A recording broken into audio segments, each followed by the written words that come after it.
আচ্ছা, আমি বর্তমানে আছি প্রথম আলোর সেই পরিত্যক্ত পোড়া অফিসটিতে, এবং এখানে আলো নামক একটি প্রদর্শনী হচ্ছে যেটা মাহবুবুর রহমান পরিচালনা করেছে।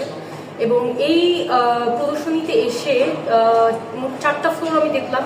4টা ফ্লোর দেখে আমার যা মনে হয়েছে যে তারা প্রথম আলোর পক্ষ থেকে এটি একটি প্রতিবাদ।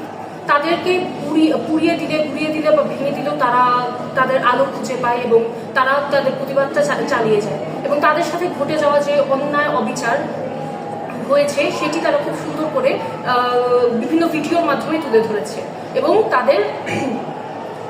তারা পরের প্রজন্মের কাছেও তাদের সাথে ঘটে যাওয়া এই খারাপ ঘটনাটি, তারা নেতিবাচক ঘটনাটি তারা স্মৃতিচারণ করে রাখতে চায় বলেই তারা এই আলো প্রদর্শনীটাই প্রদর্শন করছে।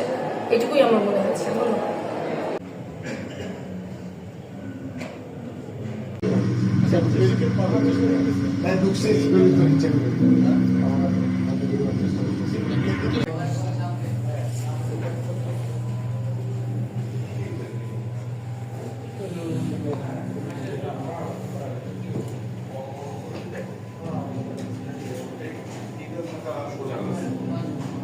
হয়নি, ঝগড়াঝাটি খুব কমই হইতো কলিগদের সাথে, কাজ নিয়েই হয়তো ঝগড়াঝাটি হতো।